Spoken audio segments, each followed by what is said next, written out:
அன்பான தேவனுடைய பிள்ளைகளே, ஆண்டவராகிய இயேசுவின் நாமத்தில் அன்பின் வாழ்த்துக்கள். இந்த நாளிலும் இந்த மூன்றாவது பரிசுத்தமான ஓய்வு நாளில் இந்த இரண்டாவது ஆராதனை வேளையில இருக்கிற உங்களையும் இணையதள வாயிலாக கேட்கிற பார்க்கிற ஒவ்வொருவரையும் ஆண்டவராகிய இயேசுவின் நாமத்தில் அன்பின் வாழ்த்துக்களை தெரிவித்துக் கொண்டு, ஆண்டவராகிய தேவன் நெகேமியா புத்தகம் 10ஆம் அதிகாரத்தை நாம் தியானம் பண்ண போகிறோம். நெகேமியா புத்தகத்தை நாம் 10ஆம் அதிகாரத்தை தியானம் பண்ண இருக்கிறோம். ஒரு விசை கூட 10ஆம் அதிகாரத்தை நாம் 31ஆம் வசனத்திலிருந்து 38 வரைக்கும் நாங்கள் வாசிக்க போகிறோம். அதை ஒரு விசை கூட ஜூனியர் அவர்கள் வாசிப்பார்கள் நினைக்கிறேன். ஆக கடைசி தொடர்ந்து வாசிக்க இப்பொழுது நெகேமியா 10:31 சொல்லுகிறது. வாசி கேட்கலாம். நெகேமியா புத்தகம் 10ஆம் அதிகாரம் 31ஆம் வசனத்திலிருந்து 38 வரைக்கும் நம்ம வாசிக்க போகிறோம். ஆகவே கர்த்தர் இந்த நாளிலே ஆண்டவர் நமக்கு கொடுக்கப்பட்ட வாக்குத்தத்த தலைப்பு நல்லா கவனிக்கணும். தசம பாகமாகிய முதற் பலன், தசம பாகமாகிய முதற் பலனை 10ல் ஒரு பங்கு எங்கள் தேவனுடைய ஆலயத்தில் உள்ள பொக்கிஷ அறைகளில் கொண்டு வரவும். வேதம் சொல்லுகிறது, தசம பாகமாகிய முதற் பலனை 10ல் ஒரு பங்கு எங்கள் தேவனுடைய ஆலயத்தில் உள்ள பொக்கிஷ அறையிலே கொண்டு வரவும் என்று இங்கே நெகேமியா தீர்க்கதரிசி எழுதியிருக்கிறதை நாம் பார்க்கிறோம். எனவே இந்த வார்த்தையை நெகேமியா 10ஆம் அதிகாரம் 31ஆம் வசனத்திலிருந்து 39 வரை வாசிக்க கேட்கலாம். நெகேமியா 31ஆம் வசனம் 10ஆம் அதிகாரம்.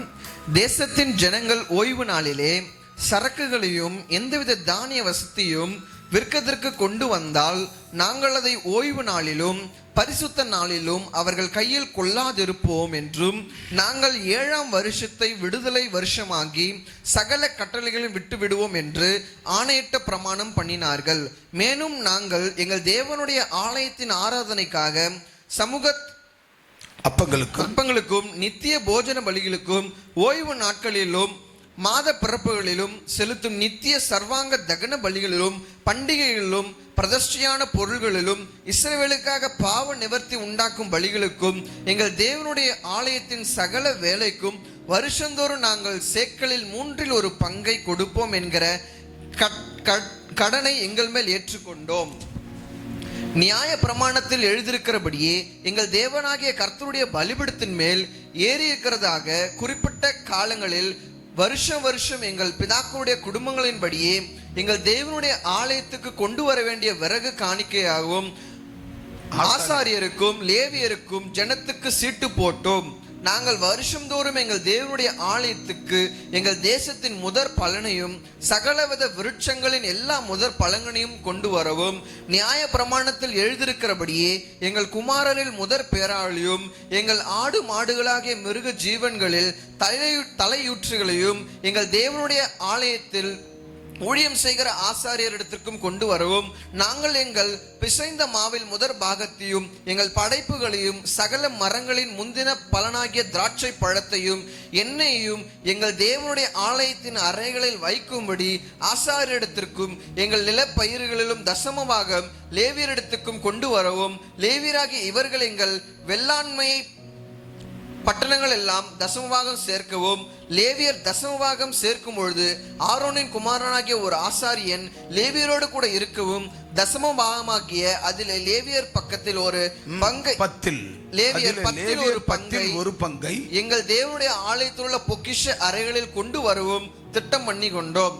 பரிசுத்த ஸ்தலத்தில் பனிமூட்டுகளும் ஊழியம் செய்கிற ஆசாரியரும் வாசல் காவலாரும் பாடகரும் இருக்கிற அந்த அறைகளிலே இஸ்ரவேல் புத்திரரும் லேவி புத்திரரும் தானிய திராட்சரசமும் எண்ணெயும் என்பவர்களின் படைப்புகளை கொண்டு வர வேண்டியது. இவ்விதமாய் நாங்கள் எங்கள் தேவனுடைய ஆலயத்தை பராமரியாமல் விடுவதில்லை என்று திட்டம் பண்ணி கொண்டோம். கரங்களை தட்டி கர்த்தர் நாமத்தை மகிமைப்படுத்துவோம்.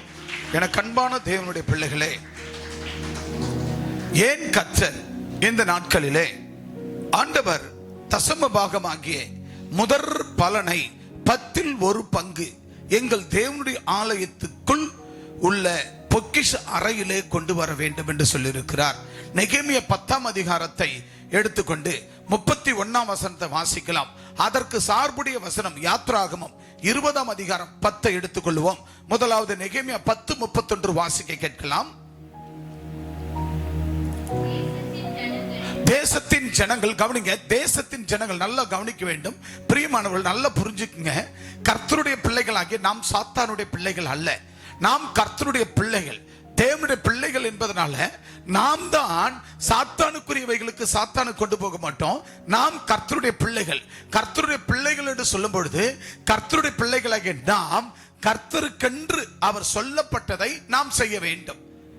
ஒரு தகப்பனுடைய பிள்ளை என்றால் நாம் அந்த தகப்பன் தாய் சொல்லுவதை அந்த பிள்ளைகள் கேட்டு அதன்படி நடந்தார்கள், வாழ்ந்தார்கள், படித்தார்கள் என்றால் நல்ல வேலைக்கு போவார்கள். நல்ல வேலைக்கு போனா பெத்த தாய் தகப்பன் ஒரு வரனை கொண்டு வந்து அந்த பிள்ளைகளுக்கு பொண்ணோ பிள்ளையோ திருமணம் முடித்து அந்த பிள்ளைகளுக்கு நல்ல குடும்பத்தில் திருமணம் முடித்து, அது மட்டுமல்ல அவருடைய வார்ம சூர்ம மற்ற காரியங்கள் எல்லாவற்றையும் பெற்றோர்கள் தன் பிள்ளைகளுக்கு செய்வார்கள். அதுபோலத்தான் தகப்பனாகிய கிறிஸ்துவின் பிள்ளைகளாகிய நீங்கள் எப்படி இருக்க வேண்டும், எப்படி அவர் உங்களை பயன்படுத்த வேண்டும், அந்த பயன்பாட்டுக்குள்ள நீங்க எப்படி உங்களை அர்ப்பணிப்போடு நீங்கள் நடந்து கொள்ள வேண்டும், செயல்பட வேண்டும். ஆக சாத்தானுடைய பிள்ளைகள் என்றால் அந்த சாத்தானுக்குரிய காரியங்களை அழகா நேர்த்தி அட்வான்ஸ் அவர்கள் செய்வார்கள்.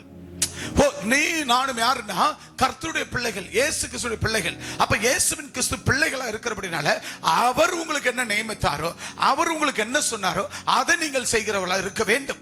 எனவேதான் நல்ல கவனமா கேளுங்கள். நெகேமியா 10ஆம் அதிகாரம் 31 வாசிக்க வேகமா. தேசத்தின் ஜனங்கள், நல்லா கவனிங்க, தேசத்தின் ஜனங்கள் ஓய்வு நாளிலே, பாத்தீங்களா, தேசத்துல உள்ள ஜனங்கள் ஓய்வு நாட்களில சரக்குகளை, சரக்குன்னு என்ன, என்னது, பொருட்கள், நெல்லு, கேழ்வரகு, மணிலா மற்றும் இது பயிர் வகைகள் மற்றும் கனி வகைகள், பழம் கனி விருட்சங்கள் மற்றும் மற்றும் மேல இருக்கிறதான எல்லா வியாபாரங்கள், வியாபார தேவையான பொருட்கள் இவ அனைத்தையும் கொண்டு வருவார்கள். இப்ப நம்ம வீட்டாண்ட எடுத்துங்க, என்ன தராங்க, சில பேர் பாய் எடுத்துட்டு வராங்க, பாயின்னு விட்டுன்னு வராங்க. சில பேர் மாங்காய் எடுத்துட்டு வராங்க, மாம்பழம் எடுத்துறாங்க. சில பேர் காய்கறிகள் கொண்டு வராங்க. சில பேர் வேற ஐஸ்கிரீம் கொண்டு வராங்க.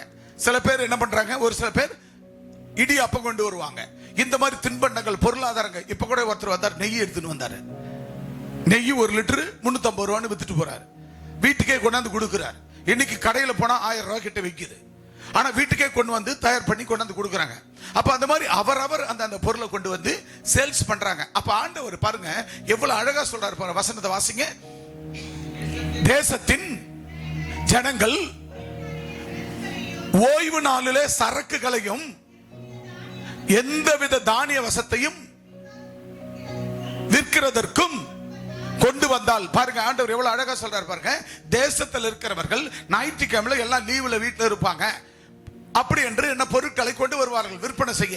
அப்ப அவர்கள் கொண்டு வருவார்கள். கொண்டு வரும்போது அவர்கள் விற்கிற விற்பனை கொண்டு வந்த எந்த சரக்குகளையும் எந்த தானியங்களையும் பொருள்களையும் நம்ம வாங்க கூடாது என்று கர்த்தர் சொல்லுகிறார். அல்லேலூயா சொல்லுங்க பார்க்கலாம். வீடு தேடி வருவார்கள். அப்ப அவர்கள் கொண்டு வருவார்கள். அதை நீங்க வாங்க கூடாது.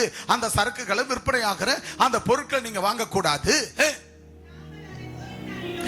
நாங்கள் அதை ஓய்வு நாளிலும், பாத்தீங்களா, பரிசுத்த நாளிலும். அப்ப ஓய்வு நாள்னா எது சொல்லுங்க சத்தமா? எது ஓய்வு நாள்னா எது? ஞாயிற்றுக்கிழமை சபை கூடுதல் ஓய்வு நாள் இந்த நாள்ல வரும்.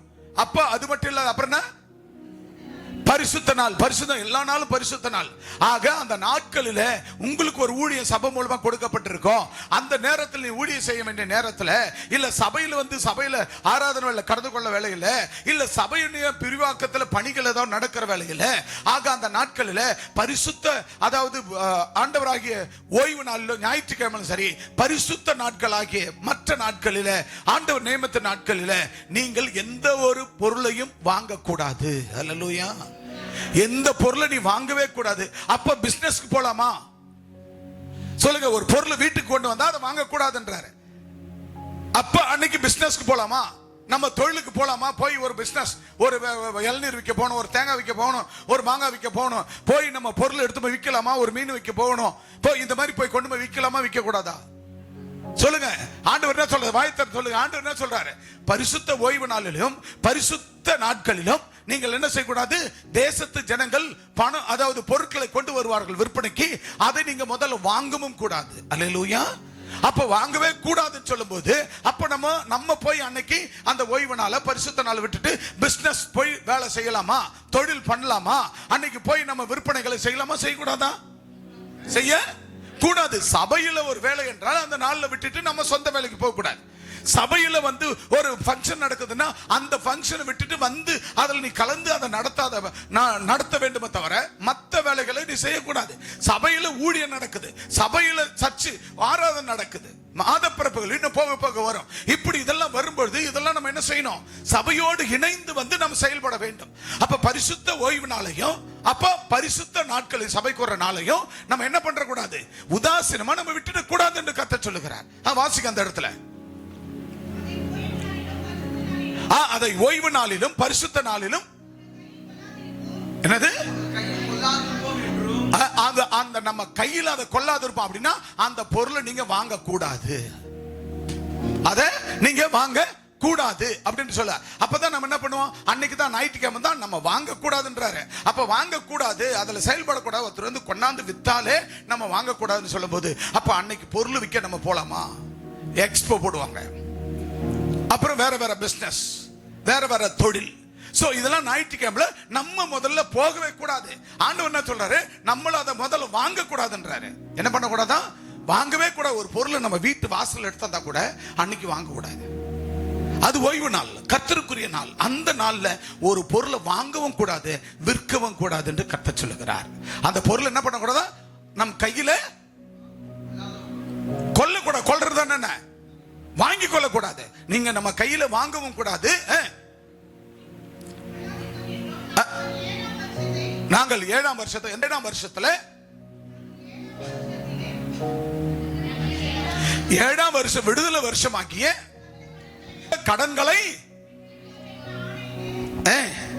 7ஆம் வருஷத்தை விடுதலை வருஷமாக்கி சகல கடனையும் விட்டு விடுவோம் என்று ஆணையிட்டு பிரமாணம் பண்ணினார்கள். கரங்களை தட்டி கர்த்தர் நாமத்தை, கரங்களை தட்டி கர்த்தர் நாமத்தை. அப்போ இந்த வசனத்துக்கு சார்புடைய வசனத்தை பார்க்கலாம். யாத்ராவும் 20ஆம் அதிகாரம் 10ஆம் வசனத்தை எடுங்க சீக்கிரமாக வாசிங்க. Lies tell me. பாத்தீங்களா? 7ஆம் நாளோ உன் தேவனாகிய கர்த்தருடைய ஓய்வு நாள். அன்பு தேவ பிள்ளையே, 7ஆம் நாள் யாருடைய நாள்? நல்ல கவனிங்க. 7ஆம் நாள் யாருடைய நாள்? அதைத்தான் அங்க நெகேமியா தீர்க்கதரிசி சொன்னார். பரிசுத்த ஓய்வு நாள். அங்க பரிசுத்த ஓய்வு நாள் என்று சொல்லப்படுகிறது. ஆனால் இங்க என்ன சொல்லப்படுகிறது? 7ஆம் நாள் என்றால் அது தேவனுடைய பரிசுத்த ஓய்வு நாள். 7ஆம் நாள் யாருக்குரிய நாள்? யாருக்குரிய நாள்? சத்தமா சொல்ல, யாருக்குரிய நாள்? இந்த நாளில நம்ம ஒரு பொருள் வாங்கலாமா? இந்த நாள்ல ஒரு பொருளை நம்ம வாங்கலாமா, வாங்க கூடாதா? சத்தமா வாயை தரங்க பிரதர்ஸ் சிஸ்டர்ஸ், நல்லா கவனிங்க. இன்னைக்கு நம்ம அழிந்து கொண்டிருப்பதுக்கு காரணம் நாம் இருக்க சிறுக சிறுக சிறுக சிறுக கர்த்தர் பெருக கொடுத்தது அழிவுக்குள்ளாய் போய் கொண்டிருக்கிற காரணம் கர்த்தருடைய வார்த்தையாய் நீங்க ரிசீவ் பண்ணுவது கிடையாது. அந்த வார்த்தையை வசனமாக வார்த்தையாக நீங்க அதை பெற்றுக்கொள்வது கிடையாது. நீங்க என்ன நினைப்பீங்கன்னா, பாஸ்டருக்கு ஏதோ தேவை இருக்கு, அதுக்கு தசமம் கொடுக்க சொல்றாரு, அதைத்தான் அப்படியே சிம்பாலிக்கா எடுத்துக்கொள்வீர்களே தவிர, பட் நீங்கள் வாழ வேண்டும். நான் ஒரு ஆசாரியன், என் கையில கொடுக்கப்பட்ட மந்தைய நல்ல சுத்தமா புடமிடப்பட்ட தங்கமா வளர்க்கணும். அந்த வேலையை நான் சரியா செய்யறேன். இப்ப நம்ம ஒரு ஸ்கூல்ல போய் சேர்க்கிறோம். அந்த ஸ்கூல்ல சேர்க்கறதுக்கு முன்னாடி என்ன எதிர்பார்க்கிறோம்? அந்த ஸ்கூல் எவ்வளவு வருஷத்துக்கு முன்ன ஆரம்பிச்சது, அது யாரால் ஆரம்பிக்கப்பட்டது, அந்த ஓனர் யாரு, அந்த ஸ்கூல்ல சேர்த்தா அந்த பிள்ளைங்க எவ்வளவு பேர் பாஸ் அவுட் ஆயிருக்காங்க, நல்ல பாஸ் அவுட் ஆயிருக்காங்களா, அந்த ஸ்கூல் நல்ல டிசிப்ளினா, ஒழுக்கமுள்ள ஸ்கூலா காலேஜா, அங்க நடத்துற டீச்சர்ஸ் டிப்ளமோ படிச்சவங்களா, இல்ல பேச்சுலர் படிச்சவங்களா, இல்ல மாஸ்டர் படிச்சவங்களா, இல்ல மாஸ்டர்ல PhD போனவங்களா, அவங்க எப்படிப்பட்ட டீச்சர்ஸ் அங்க இருக்கிறாங்க. இப்ப இதெல்லாம் பார்த்து நம்ம அந்த ஸ்கூல்ல எவ்வளவு ஃபீஸா இருந்தாலும், நம்ம சென்னையிலேயே தமிழ்நாட்டில் பெரிய ஒரு ஸ்கூல் இருக்கு, வேலம்மாள்னு ஒரு ஸ்கூல். அந்த ஸ்கூல்ல பாத்தீங்கன்னா லட்சம் லட்சம் லட்சம் தான். ஃபர்ஸ்ட் ஸ்டாண்டர்டுக்கு லட்சம். அந்த ஸ்கூல்ல சென்ட் ஜோசப் இருக்கு, ஃபர்ஸ்ட் ஸ்டாண்டர்டுக்கு லட்சம், சாரி எல்கேஜி யூகேஜிக்கு லட்சம், லட்சங்கள்ல போகும். அப்போ லட்சங்கள் போனாலும் என் புள்ள லட்சணமா வளரணும். என்ன? என் புள்ள நல்ல லட்சணமா வளரணும், நல்ல குணாதிசயமா வளரணும், நல்ல படிச்சு மார்க் எடுக்கணும் தான் ஒரு அப்பா அம்மாவுக்கு இருக்கும். இருக்குமா இருக்காதா? இருக்குமா இருக்காதா? சொல்லுங்க, இருக்குமா இருக்காதா? இப்ப நம்ம ஊர்ல இருக்கிற ஸ்கூல்ல பெஸ்ட் ஸ்கூல்னா எதை சொல்லுவீங்க? இங்க செய்யூர்ல சத்தமா செயின்ட் எக்ஸ்பிரி ஸ்கூல் அப்படின்னு சொல்லுவாங்க. காரணம் சிபிஎஸ்இ, அது ஸ்டேட் போர்டா? ஸ்டேட் போர்டு தான் பெஸ்ட், இருக்கிறவைகள் பெஸ்ட் அப்படின்வாங்க. அப்ப அந்த மாதிரி இன்னைக்கு கவனிங்க, இன்னைக்கு ஜனங்கள் பெஸ்டா இருக்கணும் அப்படின்னு தான் ஒரு ஊழியக்காரன் நினைப்பான். என் ஜனங்க இப்ப இருக்கிறது போதாது, இதுலயும் இன்னும் பெஸ்டா இருக்கணும். இந்த நிலை போதாது, இதை விட நெக்ஸ்ட் லெவல்ல போகணும் தான் என் கையில கொடுக்கப்பட்ட இந்த மந்தைய நான் உருவாக்கணும். அல்லேலூயா சொல்லுங்க பார்க்கலாம். அல்லேலூயா, அல்லேலூயா. அப்போ அந்த மாதிரி தேவன் வெந்ததை சாப்பிட்டு விதி வந்தா சாவன்ன்றது ஊழியக்கார வேலை இல்லை. அல்லேலூயா சொல்லுங்க. அல்லேலூயா. வெந்ததை சாப்பிட்டுட்டு விதி வந்தால் சாவோம் என்பது நம்முடைய வேலை அல்ல. ஆக கர்த்தராகிய தேவன் என்ன வார்த்தை கொடுத்தாரோ, என்ன வசனத்தை கொடுத்தாரோ, அந்த வார்த்தைகளை நம்ம உட்கொண்டு, கவனிங்க, நம்ம உட்கொண்டு அதன்படி நம்ம மேலும் மேலும் மேலும் வளர வேண்டும். அல்லேலூயா. ஆக அதை தான் தேவன் சொல்லுகிறார். வாசிங்க வசனத்தை. 7ஆம் நாளோ, பதில 7ஆம் நாளோ தேவனாகிய கர்த்தருடைய ஓய்வு நாள். அதனால நீ ஆனாலும், உன் குமாரன் ஆனாலும், உன் குமாரத்தி ஆனாலும், உன் வேலைக்காரன் ஆனாலும், உன்னுடைய வீட்டின் வேலைக்காரி ஆனாலும், உன் மிருக ஜீவன் ஆனாலும், உன் வாசல்களில் அந்நியனானாலும் யாதொரு வேலையும் செய்ய வேண்டாம். அன்பான தேவ பிள்ளைங்க, ஓய்வு நாள் யாருக்குரியது? யாருக்குரியது? தேவனுடைய ஓய்வு நாள். இது ஆண்டவருக்குரியது. அப்ப இந்த நாளில் ஒரு பொருள் நம்ம வீட்டை எடுத்துக்கிட்டு வரதையே வாங்கக்கூடாதுன்னு கர்த்தர் சொல்லுகிறார். அப்ப இந்த நாளில் நாம் இந்த ஓய்வு நாளில் வேலைக்கு போலாமா போக கூடாதா? சொல்லுங்க. பிசினஸ்க்கு போலாமா போக கூடாதா? நம்ம போய் தொழில் பண்ணணுமா பண்ணக்கூடாதா? ஆக இந்த நாளில் எந்த யாதொரு வேலையும் நாம் போய் செய்யக்கூடாது. இது கர்த்தருடைய ஓய்வு நாள். அப்ப பாருங்க, ஒருவன் வந்து நம்ம வீட்டாண்ட ஒரு பொருள் விற்க வந்தா கூட அந்த பொருளையே நீங்க கொள்முதல் வாங்க கூடாது என்று சொல்லுகிறார். அல்லேலூயா, அல்லேலூயா. அந்த பொருளையே வாங்க கூடாதுன்னு சொல்லும் போது, அப்போ ஓய்வு நாள்ல நம்ம வேலைக்கு போலாமா? சொல்லுங்க. ஸ்கூலுக்கு போலாமா? சொல்லுங்க. காலேஜுக்கு போலாமா? சொல்லுங்க. ஃபங்க்ஷனுக்கு போலாமா? சொல்லுங்க. போலாமா போக கூடாதா? இவர் இருக்க வேண்டிய இடம் நம்ம சபை மாதிரி இங்க இருக்கணும் உலக நாட்டில் அப்படின்னு அவங்க நினைப்பாங்க. ஏன்னா உங்களுக்கு தேவ ஆவியானவர் உங்களுக்கு விபரமாக தெளிவாக ஒவ்வொன்றாக உங்களுக்கு சொல்லிக் கொடுக்கிறார், கற்றுக் கொடுக்கிறார். கற்றுக்கொள்ள வேண்டும். காதுள்ளவன் கேட்க கடவன், காது உள்ளவன் கேட்க கடவன். அனலுமின்றி குளிருமின்றி வெது வெதுப்பாய் இருந்தால் அவர் வாந்தி பண்ணி போடுவார். இப்ப நம்ம சாப்பிட்ட பொருள் அளவுக்கு மீறி சாப்பிட்டோம்னா வாந்தி பண்ணுவோம். அப்ப நீ வாந்தி பண்ண வான்னு எடுத்து வாந்தி எடுக்கணும். அப்ப உள்ள அது கெட்டு போச்சுன்னு அர்த்தம். அது கெட்டு போய் தான் வெளியே வருது. ஒரே புளிச்ச வாடையோடு வந்து ஊத்தும். அத நாய் கூட அப்படின்ட்டு சாப்பிடாத ஓடி போயிடும் நாய் கூட. அப்ப அந்த மாதிரி ஆண்டவர் சொல்றார், அனலுமின்றி குளிருமின்றி வெது வெதுப்பா இருக்காதீங்க. அப்ப தேவனுடைய பிள்ளை ஆலயத்துல எல்லாரும் நல்லவங்க தான். ஆனா ஆலயத்து வர பிள்ளை எல்லாரும் நல்லவர்கள். ஆனா அவங்க இருதயத்தை சாத்த என்ன செஞ்சிருவான்? கொள்ளை அடிச்சிடுவான், கொள்ளையிட்டுருவான். அப்போ அவன் கொள்ளையிட்டுட்டான்னா, அப்படித்தான் நம்ம வாழ்க்கையில சபைக்கு நம்ம வரும் பொழுது இது ஓய்வு நாள், சபை கூடுதல். இந்த நாள்ல நானும் என் வீட்டாரும் என்றால் கர்த்தரை மட்டுமே சேவிப்போம் என்று சேவிக்க வேண்டும். அடுத்தது பாருங்க, 32ஆம் வசனத்தை வாசிங்க. நெகேமியா 10:32 வேகமாய் ஒருவர் வாசிக்கலாம். மேலும் பாருங்க, நாங்கள் எங்கள் தேவனுடைய ஆலயத்தில், நாங்கள் எங்களுடைய தேவனுடைய ஆலயத்தில். நல்லா கவனிங்க, நல்லா கவனிங்க. இப்ப ஆண்டவர் எவ்வளவு அழகா தெளிவா சொல்றாரு, நாங்கள் எங்கள் தேவனுடைய ஆலயத்தில். அப்ப நீங்க யாரு? உங்களுக்கு இந்த சபை யாருடைய? இந்த சபை யாருடைய சபை? கல்வாரி கமிட்டி சர்ச் யாருது? சத்தமா சொல்லு. யாரு? யாருடையது? என்னுடையது. ஏன் சபை? நான் கட்டின சபை, நான் கட்டி கொண்டிருக்கிற சபை. இதுவல்ல, இது அஸ்திபாரம். இதை விட இன்னும் பெரிய காரியங்களை என்னை கொண்டு செய்வார் அப்படின்னு என்ன பண்றோம். ஆக இதைத்தான் நெகேமியா சொல்றாரு பாருங்க, வாசிங்க. மேலும் பாத்தீங்களா, மேலும் நாங்கள் எங்களுடைய தேவனுடைய ஆலயம். இது யாருடைய ஆலயம்? மெர்சி சொல்லுமா, யாருடைய ஆலயம்? ஜாய் சொல்லுமா, யாருடைய ஆலயம் இது? யாருடைய ஆலயம் சொல்லுங்க? இது யாருடைய ஆலயம்? இது யார் வீட்டு ஆலயம்? இது என் வீட்டு ஆலயம். சாம்சன் சொல்லுப்பா, யாருடைய ஆலயம்? என்னுடைய ஆலயம், என்னுடைய ஆலயம், நான் கட்டின ஆலயம். அதைத்தான் சொல்றாரு நெகேமியா. வாசிங்க. மேலும் நாங்கள் எங்களுடைய, யாருடைய? இப்ப நீயே சொல்றப்போ நீங்களும் சொல்றீங்க, நான் எங்கள் தேவனுடைய ஆலயத்தில் ஆராதனைக்காக சமூகத்து, தேவனுடைய ஆலயத்தின் சமூகத்து அப்பங்களுக்கும் நித்திய அடியாத போஜன சமூகத்து அப்பம் எங்க இருந்து வரணும்? தேவனுடைய பலிபீடத்திலிருந்து உங்களுக்கு சமூகத்து அப்பம், நித்திய அடியாத போஜன பலிகளும் உங்களுக்கு ஆலயத்தில் பலிபீடத்திலிருந்து, பொக்கிஷத்திலிருந்து, இந்த பொக்கிஷ சாலையிலிருந்து உங்களுக்கு வரணும். அல்லேலூயா. ஓய்வு நாட்களில் மாத பிறப்பு என்னதுங்க? இப்ப ரொம்ப பேர் ஓய்வு நாளாப்பா, ஓய்வு நாள் மாசத்துல 4 வாரம் வந்ததுன்னா நான் 2 வாரம் தான் வரேன். அன்பானவர்களே, 2 வாரமா நீ அட்லீஸ்ட் 1 வாரம் ஒரு ஞாயிற்றுக்கிழமை வராத போனா கூட அடுத்த ஒரு படி, ஒரு ஸ்டெப் உன்னால ஏற, எந்த ஆசீர்வாதமும் உனக்கு ஒரு படி மேல ஏறாது. ஆனா துன்பமும் துயரமும் துக்கமும் இல்லாமையும் வறுமையும் அதிகரிக்கும். உன் ஆயுசு நாட்கள் குறையும். வேதம் மிக தெளிவா சொல்லுது. வாசிங்க. மாத பிறப்பு, இப்ப மாச பிறப்பு வருது. மாசம் மாத பிறப்பு, குடும்ப ஆசீர்வாத வாக்குத்தத்தம். எத்தனை பேர் வரீங்க?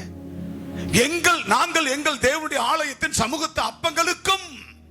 அப்போ இது யாருடைய வீட்டு அப்பம்? எங்களுடைய தேவனுடைய ஆலயத்தின் சமூகத்து பொக்கிஷ சாலையிலிருந்து வருகிற தேவனுடைய அப்பம். எது? வார்த்தை, நம்ம ஆசீர்வாதம், நம்ம மன்னா. அப்ப மாத பிறப்புகள் என்னுடையது. அல்லேலூயா சொல்லுங்க பார்க்கலாம். என்னுடையது, எனக்கானது, என் குடும்பத்துக்கானது. மாத பிறப்புகளை, குடும்ப ஆசீர்வாதத்தை, அது பேர் என்னது? யாரும் அந்த வார்த்தை வைக்க மாட்டாங்க. அந்த வசனம், அந்த வார்த்தை யாரும் வச்சிருக்க மாட்டாங்க ஊழியக்காரங்க. ஆனா நான் ஜெபம் பண்ணி ஒவ்வொரு காரியத்தையும், நான் ஒரு காரியம் பண்ணுவேன்னா கர்த்தர் என்னோடு பேசினாதான். ஆனா அவர் பேசுறதுக்கு நான் ரொம்ப இடம் கொடுப்பேன். அவரோடு உறவாட நான் ரொம்ப இடம் கொடுப்பேன். மணிக்கணக்கா கொடுப்பேன், நாள் கணக்கா கொடுப்பேன். அவர்கிட்ட பேச நான் பேசுவேன், அவர் பேசுவார். இருவரும் இதே இந்த பலிபீடத்துல, இந்த பொக்கிஷ சாலையில நானும் அப்பவங்க தான் இருப்போம். அல்லேலூயா சொல்லுங்க. அப்பா எப்பவும் தான் இருப்பாரு. நான் வந்து அவரோடு பார்ட்டிசிபேட் பண்ணுவேன். நான் வந்து அவரோடு இணைந்து கொள்ளுவேன். அவரோடு கூட மணிக்கணக்காக சும்மா சப்பாங்கோல் போட்டுன்னு உக்காந்துக்குன்னு சாப்பிட்ற அப்படி இல்லை. நேர் முழங்கால தான் நிற்பேன். மணிக்கணக்க இன்று வரை கர்த்தருடைய ஜீவனை கொண்டு சொல்லுகிறேன், இன்று வரை முழங்கால மட்டும்தான் நிற்பேன். பலிபீடத்துல மணிக்கணக்க நிற்பேன். ஒவ்வொரு கால வேளையில அட்லீஸ்ட் குறைஞ்சபட்சம் பைபிள் ஸ்டடி முடிந்து அதுக்கப்புறம் நான் ஓன் பிரேயர் எல்லாம் போட்டு முடிக்க கிட்டத்தட்ட 1.5 மணி நேரம் பலிபீடத்தில் நின்று கொண்டு பைபிள் ஸ்டடி எடுப்பேன். அதை முடித்து 1 மணி நேரம் 2 மணி நேரம் இதே பலிபீடத்தில் பொக்கிஷ சாலையில முழங்கால நின்று கிடப்பேன். அல்லேலூயா சொல்லுங்க. இன்னைக்கு எந்த பெருமைக்கு நான் சொல்லல, எந்த ஊழியக்காரனாவது முதல்ல 10 நிமிஷம் முட்டி போட்டு நிக்கிறானா கேளு, 5 நிமிஷம் முட்டி போடுறானா கேளு. எனவே கர்த்தருடைய பிள்ளைகளே, முட்டி போடுறவனுக்கு தான் இந்த மூளை செய்யாததை, நம்ம படிச்ச மூளை, படிப்பறிவு மூளை செய்யாததை இந்த முட்டி மூலமா கர்த்தர் செய்வார். இந்த முட்டி மூலமா கர்த்தர் செய்வார். உன்னால முடியாது, ஆனா நீ போடுற முட்டி அதை செய்யும். நீ முழங்கால விடுறியே, அந்த முட்டியால, நீ போடுற முழங்கால கண்டிப்பா அது முடியும். ஆண்டவர் உன் தேவைகளை அத்தனும் சந்திக்கிறவர். ஆக அப்படிதான் நான் ஒவ்வொரு நாளும் முட்டி போட்டு அவர் பலிபீடத்துல காத்து கடந்து அவர் கொடுக்கிற வாக்குத்தத்தங்களை பெற்று ஒவ்வொரு நாளும் கேட்பேன், ஆண்டவரே இந்த மாசத்துக்கு வாக்குத்தத்தம் கொடுங்க, குடும்ப ஆசீர்வாதத்தை கொடுங்க, இது என் குடும்பம், கல்வாரி குடும்பம், இந்த குடும்பத்துக்கான வாக்குத்தத்தம் கொடுங்கன்னு மாசத்துக்கு கேட்பேன். வாரந்தோறும் ஆண்டவரே எனக்கு வாரந்தோறும் ஓய்வு நாள் வாக்குத்தத்தங்களை கொடுங்க ஆண்டவர்னு கேட்பேன். அப்புறம் இந்த வெள்ளிக்கிழமை உபவாசத்தை கொடுங்க ஆண்டவர்னு கேட்பேன். அல்லேலூயா. சொல்லுங்க, யாருடைய ஆலயம்? எங்கள் தேவனுடைய ஆலயம். நல்லா புரிஞ்சுக்கணும், இது யாருடைய ஆலயம்? எங்கள் தேவனுடைய ஆலயம். என் தேவனுடைய ஆலயம், என்னுடைய ஆலயம், என் ஆலயம். நான் அவர் ஆலயம். எனக்குள்ள இயேசு, நான் அவர் ஆலயம், எனக்குள்ள இயேசு அப்படின்னு நினைக்கிறவங்க தான் எங்கள் தேவனுடைய ஆலயம். வாசிங்க, எங்கள் தேவனுடைய ஆலயத்தின் சகல வேலைக்கும் வருஷந்தோறும் சேக்கலில் ஒரு பங்கு கொடுப்போம். எங்கள் தேவனுடைய ஆலயத்தின் சகல வேலைக்கும் வருஷந்தோறும் நாங்கள் சேக்கலில் 1/3 பங்கை கொடுப்போம் என்ற கடனை எங்கள் மேல் ஏற்றுக்கொண்ட கைகளை தட்டி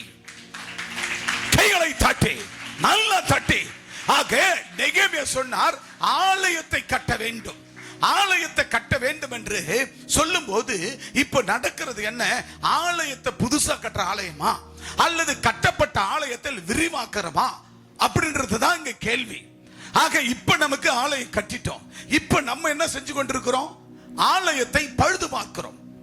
ஆலயத்தினுடைய பணிமூட்டுகளில் எஸ்டாப்ளிஷ் ஒவ்வொரு பணிகளை செய்கிறோம். ஆக அப்படியாகத்தான் இங்க நெகேமியா சொல்லுகிறார். நெகேமியா சொல்லும்போது எங்கள் தேவனுடைய ஆலயத்தின் சகல வேலைக்கும். என்ன வேலை? இப்ப நம்மளுக்கு என்னெல்லாம் வேலை இருக்குது சொல்லுங்க, என்னெல்லாம் வேலை இருக்குது? இப்ப நேற்றைய தினத்துல ஒரு வாரமா பாடுபட்டு கஷ்டப்பட்டு சேகரித்து ஒரு வாரம், நேத்து சாயங்காலம் 7 மணிக்கு வரைக்கும் நேத்து வேலை, 7 மணி வரைக்கும், அந்த 7 மணி வரைக்கும் வேலையை செய்தோம்.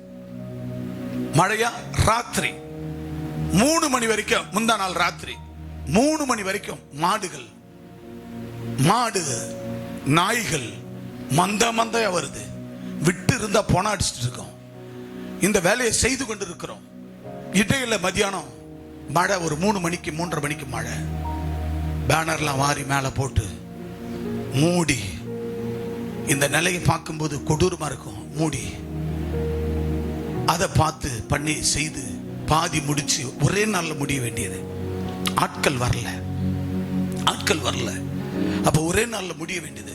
பணம் பொருளாதாரம் வேணும், ஆட்களை வரல. கூலி கூட நம்ம விசுவாசிகளுக்கு தரேன்னு, சம்பளம் கொடுத்துற வாங்கன்னு வரல. எல்லாம் நம்ம கூலிக்கு வேலைக்கு போறவங்க தான், யாருமே வரல. அது ஒரு புறம் இருக்கட்டும். அதுக்கு அடுத்தபடியா பார்க்கும்போது நடந்தது என்ன? அந்த ராத்திரி பாதி வேலையை முடிச்சு அந்த பாதுகாப்பெல்லாம் போட்டு கட்டி ராத்திரி 11:30 மணிக்கு ஒரு மந்த மாடு இந்த பக்கம் வந்துச்சு. அந்த மாட்டை துரத்தணும். அதுக்கப்புறம் மணி 1:30 மணி ஒரு 100 மாடு இந்த சைட்ல வருது, அதை துரத்துறோம். ஒரு புறம் நாய். இப்படி எல்லாத்தையும் துரத்தி ராப்பகல கண் முழித்து ராத்திரி எல்லாம் கண்ணை மூட முடியாம காத்து கிடந்தேன். காவலாளிய போல கேட்டுக்கு முன்னாடி காத்து கிடந்தேன். அதை முடிச்சேன். நேற்று தினத்திலையும் கூட வேலைகளை செய்தோம். முன்னாள் 3 பெரிய ஆள் வந்தான். அதுல 3 பெரிய ஆள் 2 பேர் நின்றுட்டான். நேற்று வரல. எப்ப அங்க போனா நம்மளால முடியாது அப்படின்னு நின்றுட்டான். காரணம் பிரியமானவர்களே, எங்கள் தேவனுடைய ஆலயத்தின் சகல வேலைக்கும் வருஷந்தோறும் நாங்கள் சேக்கலில் 1/3 பங்கை கொடுப்போம் என்ற கடனை எங்கள் மேல் ஏற்றுக்கொண்டோம். எந்த கடனை நீங்க ஏற்றுக்கொண்டீங்களா? எந்த கடனை நீங்க ஏற்றுக்கொண்டீங்களா? ஆலயத்தினுடைய வேலைகளை, தேவனுடைய ஆலயத்தை பழுது பார்ப்பதை, அதாவது விரிவாக்கம் செய்வதை, பழுது பார்ப்பதை, ஆலயத்தினுடைய பணிமூட்டுகளை இங்க வேதம் சொல்லுகிறது சகல ஆலயத்தின் சகல வேலைக்கும். என்னது? ஆலயத்தின் சகல வேலைக்கும் வருஷந்தோறும் நாங்கள் சேக்கலில், வருஷத்தில் நாங்கள் சேர்க்கிற 1/3 பங்கை கொடுப்போம் என்கிற கடனை எங்கள் மேல் ஏற்றுக்கொண்டோம். அப்படின்னு என்ன அர்த்தம் தெரியுமா? வருஷத்துல நான் கேட்ட காலையில, உனக்கு என்னம்மா தனிப்பட்ட முறையில் வருமானம்? எனக்கு 3 லட்சம் வருமானம். அந்த 3 லட்சத்துல நீ எவ்வளவு கொடுக்கணும்? தசமாக 30,000 தரணும். இது வரைக்கும் கொடுத்திருக்கியா? இல்ல. அன்பு தேவ பிள்ளைய, வேதம் சொல்லுகிறது தேவாலயத்தின் சகல வேலைகளுக்கும் வருஷந்தோறும் நாங்கள் சேர்க்கிற சேக்கலில் 1/3 பங்கு. அப்படின்னு என்ன அர்த்தம்? 1/3 பங்கா? 10ல் 1 இல்ல, 3ல் 1 பங்கு. அப்போ ஒரு வருஷத்துல ஒரு 3 லட்சம் அந்த அம்மா சொன்னாங்க. அதுல நீ எவ்வளவு கொடுக்கணும்? 3 இது 3. இந்த 3ல இப்ப 3 லட்சம் ரூபாய். அது இந்த 3 லட்சம் ரூபாய். இந்த 3 லட்சத்தை 3ஆ பிரி எத்தனை லட்சம் வருது? சத்தமா சொல்லுங்க. இது எத்தனை லட்சம்? 3 லட்சம். இதுதான் உனக்கு ஒரு வருஷத்துக்கு ஒரு நபருக்கு வருமானம் வருது. அதுல இருந்து இப்ப 3ல் 1 பங்கு நீங்க கொடுக்கணும்ன்றாரு. அப்ப இந்த 3 லட்சத்துல 1 பங்கு எத்தனைங்க? எவ்வளவு? வாய் தரங்க, சொல்லுங்கம்மா. இப்ப நீங்க கொடுக்க போறதில்ல, சம்பாதிச்சத்தை கொடுப்பீங்க. சொல்லுங்க, ஃப்ரீயா சொல்லுங்க. என்னது இது? எவ்வளவு? 3 லட்சம். இதுல 3ல் 1 பங்கு எவ்வளவு? 3ல் 1 பங்கு எவ்வளவு? எல்லாத்தையும் நானே போடணும், நானே சொல்லிக்கணும், கணக்கு நானே சொல்லிக்கணும். ஏன்னா நான் முடிச்சு அவுக்க வேண்டியதா இருக்குமே அப்படின்னு நினைக்கிறீங்க. அப்படித்தானே? நீ அவுத்தாலும் அவுக்காவிட்டாலும் எனக்கு கவலை இல்லை. நீ வந்து ஒரு வேலையை செஞ்சாலும் செய்யாவிட்டாலும் எனக்கு கவலை இல்லை. ஆனா நான் சொல்றத நீதியா நியாயமா சொல்லிட்டு, எனக்கு பொண்டாட்டி 3 புள்ள, எனக்கு பொண்டாட்டி 3 புள்ள, இந்த 4 ஜீவன், இந்த ஒரு ஜீவனை கொண்டுதான் இந்த 5 பேர் வாழ நான் எனக்கு கொடுத்த இந்த ஆசாரிய பணியை உத்தமமா நீதியா சரியா என் உயிர் இந்த இடத்துல நான் நிற்கும் போது பிரிஞ்சா கூட நான் கரெக்டா உங்களுக்கு போதிக்கிற வேலையில எடுத்துக்கொண்டால் பரலோகம் சந்தோஷமா போவேன், சந்தோஷமா போவேன். போதிக்க வேண்டியது என் வேலை, கற்றுக் கொடுக்க வேண்டியது என் வேலை, கற்றுக்கொள்வது உன் வேலை. வேதம் சொல்லுகிறது, எங்கள் தேவனுடைய ஆலயத்தின் சகல வேலைக்கும் வருஷந்தோறும் நாங்கள் சேக்கலில், நாங்க சேர்க்கிற வருஷம் சேர்க்கிற பணத்துல பொருளாதாரத்துல சேக்கல்ல 3ல் 1 பங்கு. எத்தனை? 3ல் 1 பங்கை என்ன செய்யணுமா? 1 பங்கை கொடுப்போம் என்கிற கடனை எங்கள் மேல் ஏற்றுக்கொண்டோம். சபையினுடைய சபை வேலைக்காக வாங்குற கடனை யார் ஏத்துக்கிறதா? யாரு? சத்தமா யார் ஏத்துக்கணுமா? சபைக்கு வாங்குற கடனை யார் ஏத்துக்கணுமா? சொல்லுங்க, யார் ஏத்துக்கணுமா? நீங்கள். ஆக 33ஆம் வசனம் சொல்லுங்க, நெகேமியா 10:33, எங்கள் தேவனுடைய ஆலயத்தின் சகல வேலைக்கும் வருஷந்தோறும் நாங்கள் சேக்கலில் 3ல் 1 பங்கை கொடுப்போம் என்கிற கடனை எங்கள் மேல் ஏற்றுக்கொள்வோம். அப்ப தேவனுடைய ஆலயத்தின் கடனை எங்கள் மேல் ஏற்றுக்கொள்வோம். அல்லேலூயா. எனக்கு அன்பான தேவ பிள்ளைகளே, அந்த கடனை யார் ஏற்றுக்கொள்ள வேண்டுமாம்? நீங்கள் ஏற்றுக்கொள்ள வேண்டும். ஆனா நீங்க எத்தனை பேர் ஏற்றுக்கொண்டிருக்கிறீர்கள்? எத்தனை பேர் ஏற்றுக்கொண்டிருக்கிறீர்கள்? எத்தனை பேர் ஏற்றுக்கொண்டிருக்கிறீர்கள்? எத்தனை பேர் ஏற்றுக்கொண்டிருக்கிறீர்கள்? சொல்லுங்க சத்தமா. ஆலயத்தின் கடனை எத்தனை பேர் ஏற்றிருக்கிறீங்க? சொல்லுங்க, எத்தனை பேர் ஏற்றிருக்கீங்க? சரி, ஆலயத்தின் வேலைகளை, இந்த வேலை யார் செய்வா? எனக்கு அன்பு தேவ பிள்ளைகளே, எல்லா வேலைக்கு போறவங்க தான். எத்தனை பேர் வந்து தேவனுடைய ஆலயத்துல இந்த வாரத்துல ஒரே ஒரு நாள் நான் வந்து என் அப்பா வேலைய, சகல வேலைய, ஒரு தண்ணி எடுத்து ஊத்துனேன், ஒரு கல் எடுத்து போட்டேன், ஒரு மண் எடுத்து போட்டேன், ஜல்லி வாங்கி கொஞ்சம் ஊத்துனேன். ஒரு ஆளு கை தூக்கு, சீக்கிரம் ப்ளீஸ், ஹேண்ட்ஸ் அப். கை தூக்க பார்க்கலாம், சத்தமா கை தூங்க, கை தூக்க பார்க்கலாம். 1 2 3 4 பேர் கரங்களை தட்டி அந்த 4 பேர் ஆசீர்வாதம் போனோம். கர்த்தர் அந்த பிள்ளைகளை ஆசீர்வதிப்பாராக. அல்லேலூயா. ஆகவே இந்த ஆலயத்தின் பணிமுட்டுகளுக்காக எத்தனை பேர் இப்ப கொடுத்தீங்க? கைகளை உயர்த்துங்க பார்க்கலாம். இந்த பணிக்காக கொடுத்தவங்க, நல்லா கொடுத்தவங்க கை தூங்க. 1 2 3 4 5 1 2 3 4 5 பேர் கொடுத்திருக்காங்க. இந்த 5 6 பேர், 6 பேர் கையை தட்டி அவங்களை உற்சாகப்படுத்துங்க. பிதா குமார பரிசுத்த ஆசீர்வாதமா இருக்கட்டும். என்ன இவங்க உங்களை விட ஒரு படி கொஞ்சம் அதிகமா ஆசீர்வதிப்படுவாங்க, நீங்க ஒரு படி கீழே இருப்பீங்க, அவ்வளவுதான். நீங்களும் ஆசீர்வாதமா தங்குறீங்க. ஒரு வேலையை செய்யறவங்க ஆசீர்வதிக்கப்படுறாங்க, உங்களை விட கொஞ்சம் எக்ஸ்டாப்ளிஷ், உங்களை விட கொஞ்ச நாள் ஆயுசு அதிகமாக போகுது, உங்களை விட உங்களுக்கு ஆசீர்வாதம் கூட போகுது. உங்களுக்கு நீங்க இருக்கிற நிலையில படிப்படியா குறையும், இருக்கிற நிலை படிப்படியா குறையும். ஒரு கர்த்தருடைய பணி வேதம் என்ன சொல்லுகிறது? கர்த்தருடைய சகல, எங்கள் தேவனுடைய ஆலயத்தின் சகல வேலைக்கும் வருஷந்தோறும் நாங்கள் சேக்கலில் 1/3 நம்ம என்ன பண்றோம்? போன மாசம் கொடுத்தேன், ஈஸ்டர் கொடுத்தேன். ஈஸ்டருக்கு அப்போ நம்ம எவ்வளவு சம்பாதிச்சிருக்கோம்? எவ்வளவு சம்பாதிச்சிருக்கோம்? ஆண்டவர் கொடுக்கும்போது உங்களுக்கு கணக்கு பார்த்து கொடுக்குறாரா? வந்து ஒரு பணியை ஜெனரலா சொல்றேன், உங்களுக்கு அந்த அக்கறை இருக்கணுமா இல்லையா? நீங்க எல்லாம் வந்து கொஞ்சம் பேர் அது வந்திருந்தீங்கன்னா அன்னைக்கே அது ஃபுல்லா போட்டிருப்பேன், முடிச்சிட்டு இருப்பேன். ஆனா ஆள் தோது இல்லாதனால கூலிக்கு ஒரு கொத்தனார் கிடைக்க மாட்டேன். 1500 ரூபாய் கொடுத்தேன் ஒரு கொத்தனாருக்கு. ஆனாலும் கூட ஆள் கிடைக்கல. அச்சிரபாக்கத்துல வந்தாரு, பெரிய ஆளு, நல்லூர்ல இருந்து, ஆக்கினங்கோலத்தூர்ல இருந்து பெரிய ஆள், 3 ஆளு. 2வது நாள் அவன் வரல, 2 பேர் வரல. ஒரு பொண்ணாளு. நாங்க குடும்பமா இணைந்து ஒரு சில வயோதிகளை 1-2 பேரை வச்சிட்டு இந்த பணிகளை செய்து முடித்தோம். அன்பு தேவ பிள்ளையே, நாம் எல்லாம் உழைக்கிறவர்கள், உழைக்கிற வர்க்கம். யாரும் பிறக்கும் போது பணக்காரர்கள் அல்ல. இன்னைக்கு இதை முடிச்சிட்டு இன்னைக்கு வீட்டுக்கு போயிட்டு நாளைக்கு எல்லாம் உழைக்க ஓடுகிறவர்கள் தான். ஆனா ஏன் கர்த்தருடைய ஆலயத்துல தேவ பணியை செய்ய உங்க கை என்ன கூச்சமா, குஷ்டரோகமா? உங்க கைக்கு குஷ்டரோகம் வந்து இருக்கிறதா? உங்க சரீரம் குஷ்டரோகியா மாறிவிட்டீர்களா? எனக்கு அன்பு தேவ பிள்ளையே, மோசையுடைய அக்கா, மோசையோட அக்கா, கவனிங்க, இங்க பாருங்க, மோசையோட அக்கா, மோசை தேவ மனுஷன், அவங்க அக்கா தேவனுக்கு கொஞ்சம் பிசங்கிட்டான். ஏன் மோசே, என்ன நீ கூட்டிக்கின்னு வந்து இந்த வனாந்தரத்துல எங்களை சாகடிக்கிற அப்படின்ட்டு? அவ்வளவுதான். மோசே ஒண்ணுமே சொல்ல. ஆனா நடந்தது என்ன தெரியுமா? நடந்து தெரியுமா? மோசே அக்கா மிரியம் நடந்து தெரியுமா?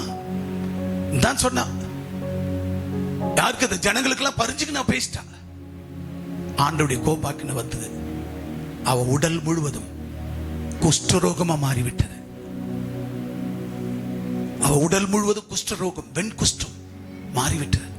கொண்டு போய் அவளை அந்த ஊரை விட்டு, ஜனத்தை விட்டு தூரத்துல, ஒதுக்குப்புறத்துல புறம்பா கொண்டு போய் அவளை போட்டு விட்டார்கள். அன்பு தேவ பிள்ளையே, தேவனுடைய பணி. நீங்க எல்லாரும் நல்லவர்கள், எல்லாரும் பேய்களோட பிசாசோடு இருந்து கர்த்தர் உங்களை மீட்டெடுத்து ஆலயத்தில் கொண்டாந்து இருக்கிறார். ஆனா ஒரு வீட்டை கட்டணும்னா நீ நினைச்சா ஒரு 10 லட்சம் ரூபாய் ஒரு வீட்டை, நீ ஓன் சொந்தமான ஒரு வீட்டை கட்டிடலாம். உன் வீட்டை நீ கட்டலாம், கடனை உடனே உடைச்சு கட்டிடலாம், ஒரு 20 லட்சம் ரூபாய் கட்டிடலாம். ஆனா தேவனுடைய வேலையை அவ்வளவு அற்ப சுருப்பமா கட்ட முடியாது.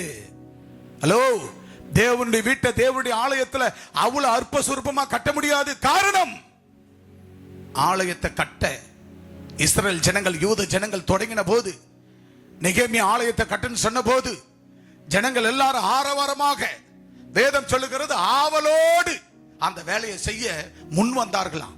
தங்கத்துக்கு தங்கம், வெள்ளிக்கு வெள்ளியும், மர வேலைக்கு மரத்தையும், இரும்பு வேலைக்கு இரும்பையும், சகலவற்றையும் கொடுத்தது மட்டுமல்ல, அவர்கள் இதை வெளியில் இருக்கிற ஆட்கள், ஆண்டவர் அறியாத புறஜாதிகளிடத்தில் வசூல் பண்ணினார்களாம்.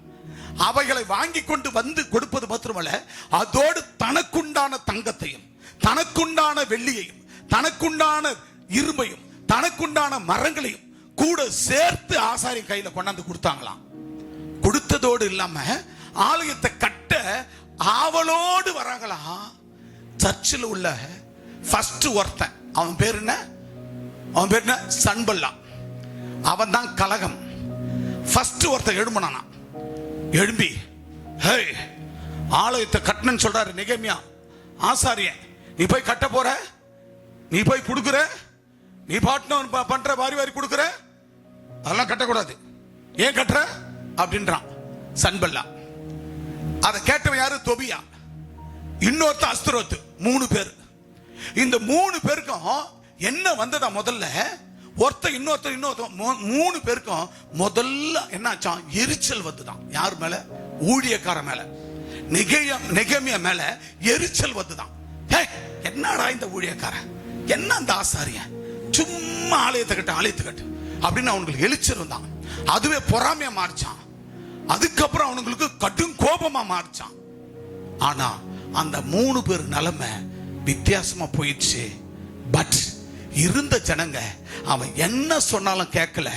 ஊழியக்காரன் சொன்னதை கேட்டார்கள். இருந்த ஜனங்க ஆர்வத்தோடு, நீங்க எடுத்து பாத்தீங்கன்னா நெகேமியாவுல 4ஆம் அதிகாரத்துல 6 நினைக்கிறேன், எடுங்க.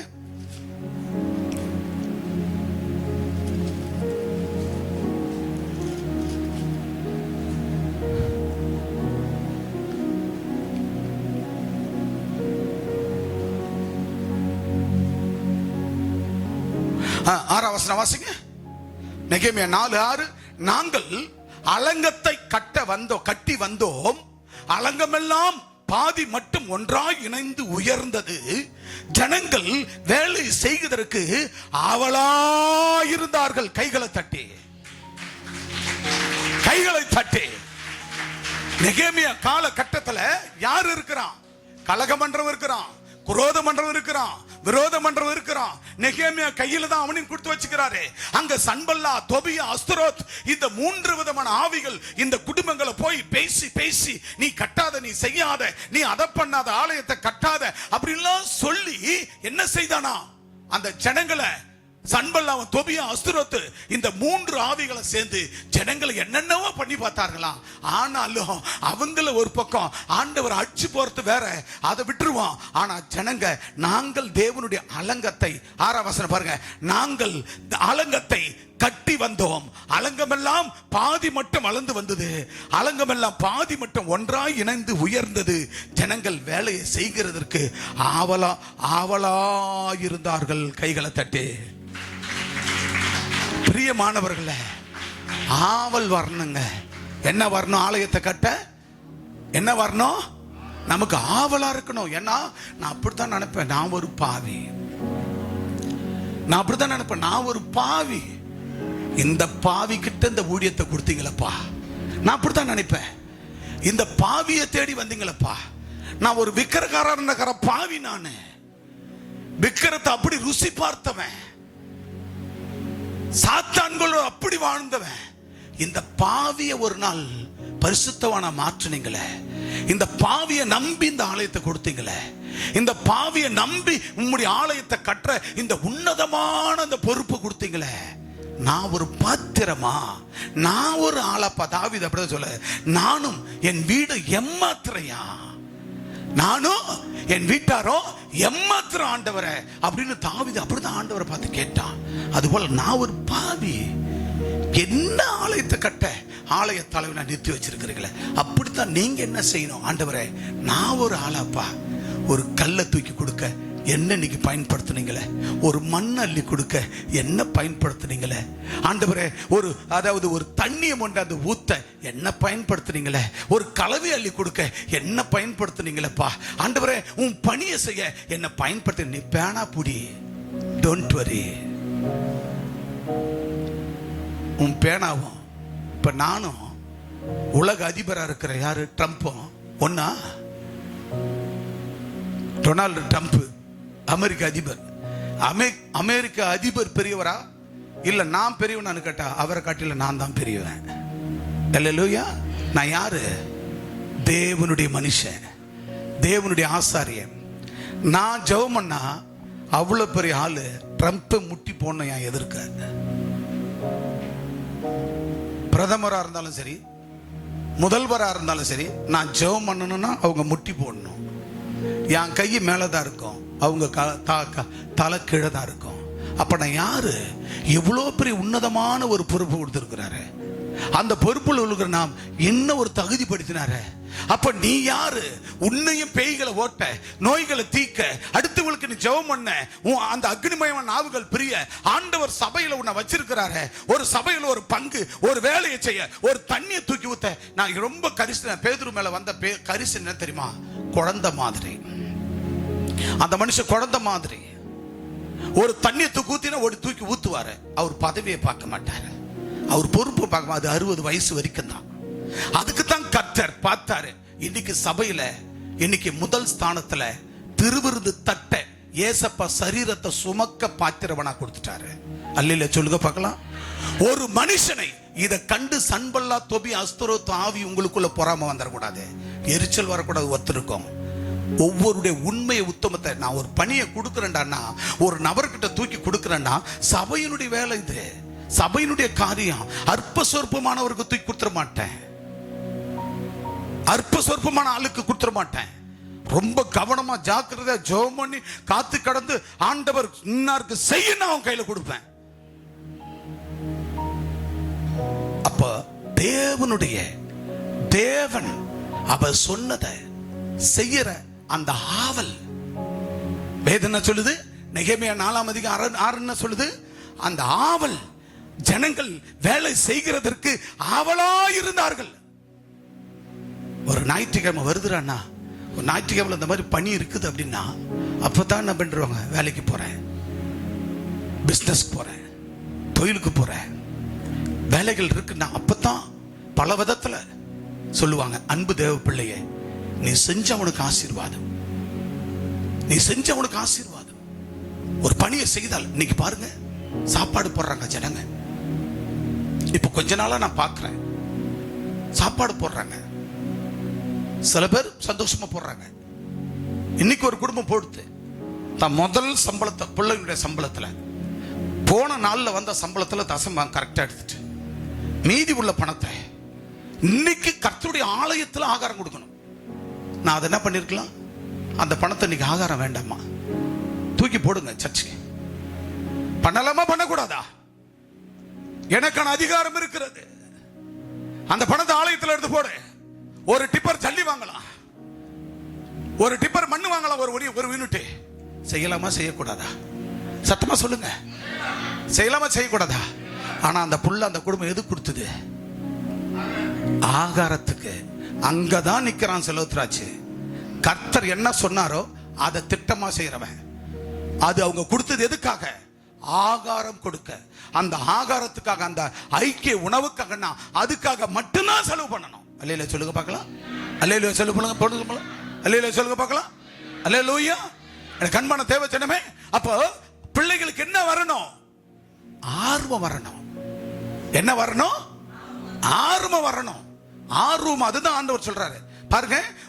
ஜனங்கள் வேலை செய்கிறதற்கு ஆவலா இருந்தார்களாம். அப்ப அந்த ஆவல் ஒவ்வொருத்தருக்கு வரணுங்க, ஒவ்வொருத்தருக்கு வரணும். ஆவலோடு வந்து ஆண்டுடைய பணிகளை நாம் செய்யணும். இப்ப பாருங்க, வாசிங்க 34 வசனம் வாசிங்க. நியாய பிரமாணத்தில் எழுதியிருக்கிறபடியே பாத்தீங்களா, எங்கள் தேவனாகிய கர்த்தருடைய பலிபீடத்தின் மேல்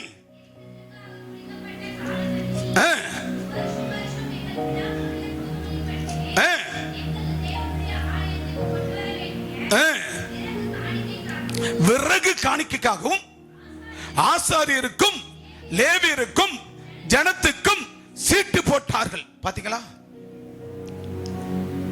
ஆசாரியர்கள் வேற, லேவியர் வேற, ஜனத்துக்கு வேற சீட்டு போட்டார்கள். வருஷம் என்ன செய்யணுமா? நீங்கள் பலிபீடத்தின் மேல் எரிகிறதற்கு குறிக்கப்பட்ட காலங்களில் வருஷம் எங்கள் பிதாக்களுடைய குடும்பங்களின் படியே எங்கள் தேவனுடைய ஆலயத்திற்கு கொண்டு வர வேண்டிய விறகு காணிக்கை. என்ன காணிக்கை? என்ன காணிக்கை? என்ன காணிக்கை? விறகுல கூட காணிக்கை கொடுக்கணும். நம்ம கொடுக்கிறோமா? நம்ம கொடுக்கிறோமா? சொல்லுங்க, கொடுக்கிறோமா? பா, எங்கப்பா நான் கேஸ் தானப்பா வாங்கி யூஸ் பண்றேன். ஒரு மாசத்துக்கு எத்தனை கேஸ் ஆகும்? ஒரு கேஸ் ஆகுமா?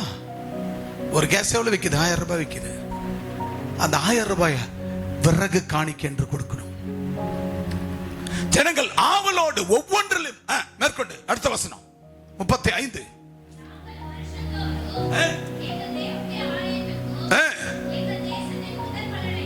பாத்தீங்களா, எங்கள் தேவனுடைய வருஷந்தோறும் எங்கள் தேவனுடைய ஆலயத்துக்கும் எங்கள் தேசத்தின் முதல் பலனையும் சகல விருட்சங்களிலும் எல்லா முதற் கனிகளையும் கொண்டு வரவும். பாத்தீங்களா, வேதம் சொல்லுகிறது, நாங்கள் வருஷந்தோறும் எங்கள் தேவனுடைய ஆலயத்திற்கு எங்கள் தேசத்தின் முதற் பலனையும். முதற் பலன் அப்படின்னா பலாப்பழம் எத்தனை முறை காய்க்கும் வருஷத்துல? சொல்லுங்க. மாம்பழம்,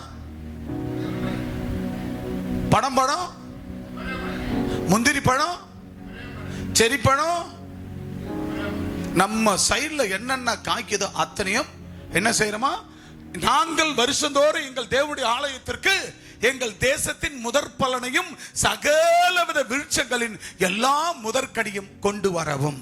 எங்க கொண்டாடணும்? எங்க கொண்டாடணும்? எத்தனை பேர் கொண்டாடும்?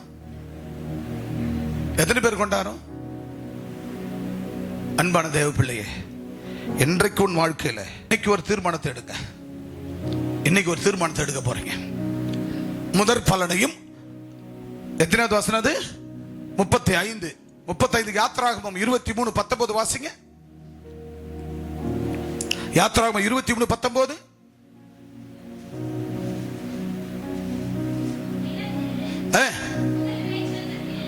உன் நிலத்தில் முதல் விளைச்சல்களில் முதற் கனிய, உன் நிலத்துல, யாருடைய நிலத்துல?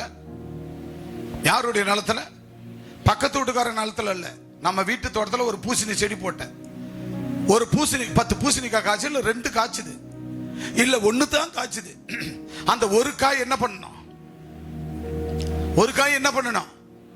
எங்க அக்காவுக்கு பாதி வெட்டி கொடுத்துடணும், எங்க சின்னம்மாவுக்கு பாதி கொடுக்கணும், பல்லாவரம் மலைக்கு ஒரு பாதி கொடுத்து அனுப்பணும், கால் பாகம். ஆண்டவர் என்ன சொல்றாரு? வசனம் என்ன சொல்றது? வாசிங்க. நாங்கள் வருஷந்தோறும் எங்கள் தேவனுடைய ஆலயத்துக்கு எங்கள் தேசத்தின் முதற் பலனையும் சகலவித விருட்சங்களின் எல்லா முதற் கனிகளையும் கொண்டு வரவும். அல்லேலூயா. கவனிங்க. அல்லேலூயா, அல்லேலூயா. என்ன பண்ணணும்? முதற் பலனை, தேசத்துல எதெல்லாம் முதற் பலனோ அந்த பலன் உன் கையில நீ கொண்டு வர வேணும். அது மட்டுமல்ல, கனிகளில எந்த கனி உன் இடத்துல வருகிறதோ அந்த கனியில காயில நீ முதற் பலனை, ஒருவேளை 10 காய்ச்சுது 1 எடுத்தா, 5 காய்ச்சுது 1 கொண்டு வா, 2 காய்ச்சுது 1 கொண்டு வா. இப்ப 1 காய்ச்சுது, இப்ப என்ன பண்ணுவ? 1 காய்ச்சுது, என்ன பண்ணுவ? சொல்லுங்க. என்ன பண்ணுவ? ஆலயத்திற்கு கொண்டு வந்து கொடுக்க வேண்டும். ஆகவே அடுத்து பாருங்க, வாசிங்க. யாத்திராகமம் 10ஆம் அதிகாரம் 36 வாசிங்க. பைபிள் சொல்லி வாட்ஸ்அப் ஆடியோ கால் வந்துட்டங்க. இப்ப முதல் நாள் 2வது நாள் கட கட கட கடன்னு ஓடிச்சுங்க. எல்லாம் உள்ள 30 பேருக்கு வந்தாங்க. இப்ப மறுநாள்ல பாக்குறேன் 10 பேர் 15 20 பேர் வராங்க. என்ன விஷயம் கேட்டா, அவங்க நெட்டை ஆஃப் பண்ணி வச்சிடறாங்க. ஏன்னா அது உடனே அதுக்கு கத்தி இவங்க தூங்கி எழுப்பி இவங்களை அதை படிக்க வச்சிடும். அதனால வேண்டி இப்படி நாங்க யூகித்து ஜெபம் பண்ணி அப்படி ஒரு காரியத்தை செய்யும் போது இப்ப என்ன பண்றாங்க, வாட்ஸ்அப்ல நெட்டை ஆஃப் பண்ணி வச்சிடறாங்க. காலையில 5 மணிக்கு எழுப்பிடுத்தா என்ன பண்றதுன்னு. ஆக எனக்கு அன்பா தேவ பிள்ளையே, யோசித்து பார். கர்த்தருடைய வார்த்தை மீண்டும் வாசிங்க. நியாய பிரமாணத்தில் எழுதியிருக்கிறபடி எங்கள் குமாரரில், யாருடைய குமாரல்ல? எங்கள் குமாரல். யாருடைய குமாரன்? ஹலோ, யாருடைய குமாரங்க? ஆண்டவர் என்ன சொல்றாரு? யாருடைய குமாரன்? வாய்களை திறங்க, சத்தமா சொல்லுங்க. யாருடைய குமாரன்? எங்கள் குமாரரில் முதல் பேர்களையும். யாருடைய குமாரர்? யாருடைய பேர்ல? முதல் குமாரன்.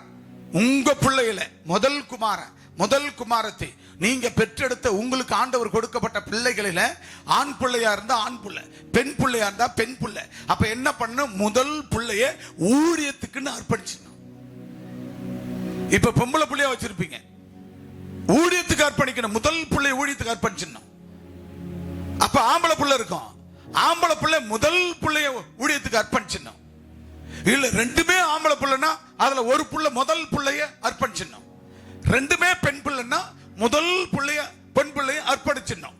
அப்ப மீதி 2வதெல்லாம் இருக்கிறதுப்பா. அப்ப அதுக்கு ஊரை சுத்தலாமா அப்படி கேள்வி எழும்போம். அவங்க எல்லாம் சர்ச்சுக்கு வராத போயிடலாமா அப்படின்னு எழும்போம். அப்படி இல்லை. அந்த பிள்ளைகள் முதல் பேரானவர்களை